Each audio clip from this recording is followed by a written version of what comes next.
يا مساء الخير على كل متابعيني، وحشتوني كتير. انا معاكم عالم نرمين ناصر. لو انتي اول مرة تشتركي معايا تشوفي قناتي، ما تنسيش تشتركي معايا في القناة وتفعلي زر الجرس علشان يوصلك كل جديد، وتدوسي وتفعلي الجرس كده علامة الكل. وتعالوا النهاردة مع بعض نعمل وصفتنا. بس قبل ما ابتدي بالوصفة، بتشكر كل التعليقات الجميلة اللي انتوا كتبتوها لي، وبشكركم على اللايكات الكتيرة برضو اللي انتوا اديتوهاني. وانا من غيركم صدقوني يعني انا بتشجع وبعمل فيديوهات علشان تشجيعكم ليا. استمري يا نرمين، نزلي فيديوهات وانتي فين مش باينة. الحاجات دي انا اللي بتخليني ارجع اقوم تاني واصور فيديوهات تاني. فيا رب يديمكم في حياتي يا رب على دايما يا رب. وبتشكركم جدا جدا، ومش عايزة اطول عليكم واتكلم كتير، بس صدقوني تستاهلوا كل كلمة حلوة. ف يا رب يديمكم في حياتي، وربنا يديم المحبة ما بيننا يا رب. وهنبتدي هنا دلوقتي الوصفة بتاعتنا. وانا هنا معايا دي كده نص كيلو لحمة، انا مقطعاها ترى يعني السمك ده كده رفيع، وهي فيها دهن طبعا. انا هبتدي بقى معاكم الوصفة على طول، ويلا مع بعض نبتدي وصفتنا. خليكم معايا. انا هنا معايا كمية بصل كده محترمة اهي، هضيفها حوالي بصلتين كبار. انا هضربهم في الكبة كده، بس كده انا ضربتها.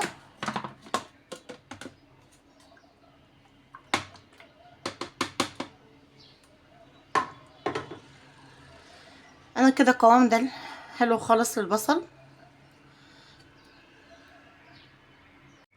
ومعايا هنا كده طماطم، دي حوالي نص كيلو كده، ما تكتريش. حاطه ميه انا هنا كده في الشفشه. تمام. انا الطماطم دي طبعا جايباها غاليه، الطماطم ربنا يرحمنا بقت دلوقتي ب35، انا جايباها على 35. فما تكتريش طماطم، ممكن تكملي صلصه او بنجر. انا ما عنديش بنجر، لو كان عندي انا كنت حطيت لها بتديها لون قوي. فدلوقتي انا هضرب الطماطم معاها وهنيجي نكمل مع بعض. انا كده خلاص ضربت الطماطم. انا هجيب هنا كده سمنه ماده دهنيه، السمنه دي اللي انا بستخدمها.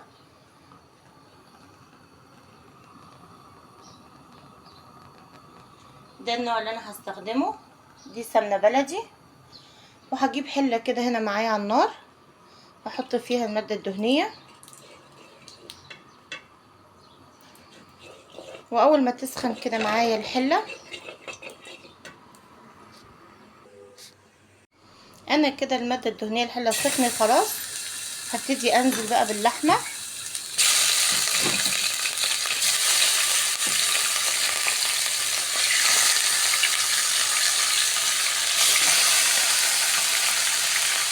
هبتدي بقى اشوحها.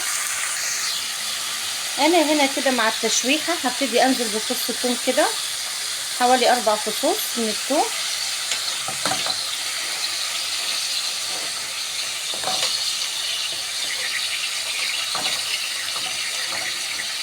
معلش يا جماعه انا بصور بايديا علشان خاطر الحامل بتاعي اتكسر، ف بقلب بايد وبغرف بايد.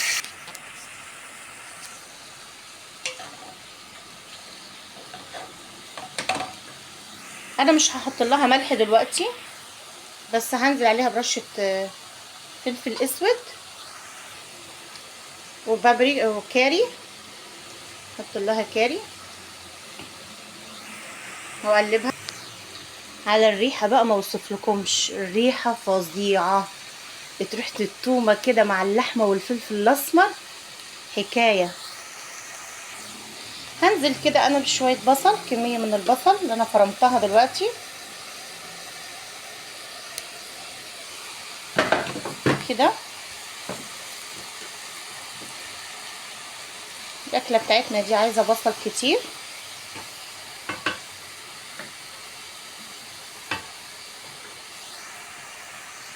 هفضل اقلب البصله باللحمه كده. انا هرش كده معايا رشه كزبره ناشفه.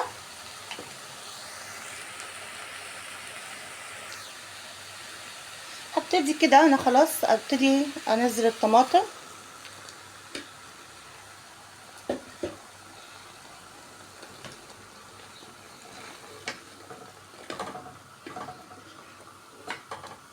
هسيبها تتسبك كده مع بعضيها الطماطم، ونرجع نكمل وصفتنا. هي وصفتنا لسه ما خلصتش لحد دلوقتي، خليكي معايا متابعه لاخر الفيديو ان شاء الله وتشوفي وصفتنا. وصفتنا هتعجبك ان شاء الله، هتقومي تعمليها على طول. انا بشوقكم علشان تفضلوا معايا على الفيديو وتشوفوا النتيجه في الاخر، وان شاء الله هتعجبكم. وقولوا لي بقى في اول التعليقات يا ترى الاكله دي وصفتها ايه، وهقرا كل تعليق وهرد عليكم. ويلا نكمل الوصفه. انا هسيبها تتسبك شويه وهوريكم انا هعمل ايه بعد كده.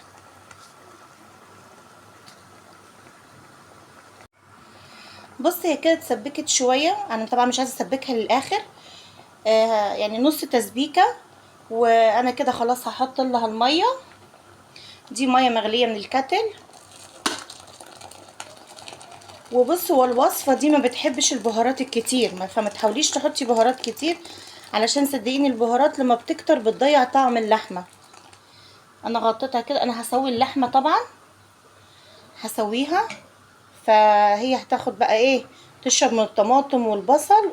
وبرده ما خلصناش الوصفه بتاعتنا، هي لسه كده ما خلصتش. اول ما تستوي اللحمه او تخش في السوا هناخدها وايه وهنكمل وصفتنا. بس انا دلوقتي بسوي ايه، بسوي اللحمه. هغطيها وهسيبها بقى تغلي وتتسبك. وزي ما قلت لك ما تحطيش بهارات كتير، اخرك الفلفل، كزبره ناشفه، الحاجات اللي انا حطيتها.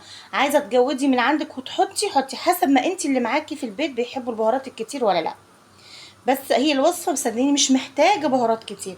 لا تقولي لي ورق لورا ولا قرفه ولا، ما فيش الحاجات دي. ان شاء الله هتظبط معاكي وتبقى طعمها جميل. وخلينا على اكل زمان. زمان كانت الاكلات كده، اخرنا الفلفل الاسود، الكمون، الكزبره الناشفه. لا كان في كاري ولا بابريكا ولا جرفه ولا جنزبيل ولا جلورة. يعني خلينا على اكل ايه، اكل زمان. ودلوقتي انا هسيبها اغطيها، واول ما تستوي نرجع تاني لبعض. انا هنا كده بعد ما اللحمه دخلت في السوا هبتدي انزل. انا معايا هنا باميه، دي باميه زيرو صغيره. بصوا حبايه بتاعتها صغيره خالص. تمام. هبتدي انزل كده بالباميه.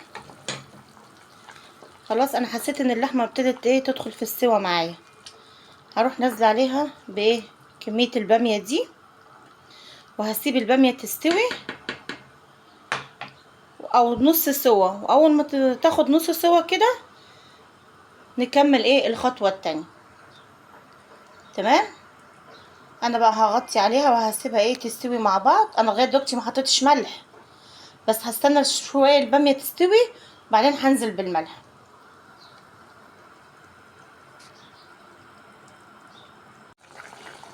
شايفين كده معايا انا ابتدت الباميه اهي تستوي.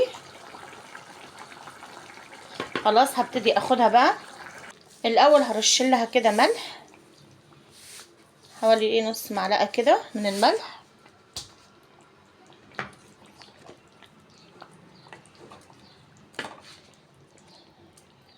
واكون هنا اهو مجهزه كده معايا طاجن. هبتدي انزل كده باللحمه في الطاجن. طبعا انا حطيت لها خلاص كده ملح بس بعد ما اللحمه استوت طبعا،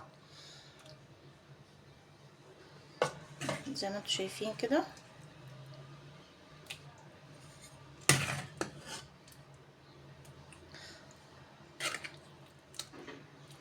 كده اهو انا هحط الكميه كلها.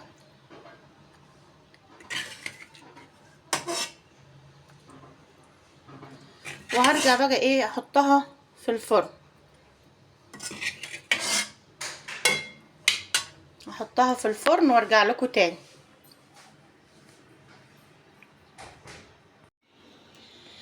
انا كده دخلتها الفرن وخرجتها اهو زي ما انتوا شايفين اتحمصت. انا طبعا كنت مسويها اصلا على البوتاجاز، فانا دخلتها الفرن تاخد وش. انا كل حاجه عندي مستويه، اللحمه مستويه والباميه برضو. ويا رب الفيديو يكون عجبكم، وما تنسونيش بقى يا جماعه في اللايكات، وجربوا الباميه باللحمه هتعجبكم. بصوا جميله جدا ودايبه دوب، حتى اللحمه استوت خالص معايا عشان اخدت السوا بتاعها الكامل على النار الاول. والباميه برضو، الباميه هنا اهو، خلي بالكم هي دي ما تتحرقتش، هي اساسا استوت اتحمرت زي الشوي كده. ويا رب الفيديو يكون خفيف على قلبكم، وما تنسونيش بقى في اللايكات يا جماعه، ومع السلامه.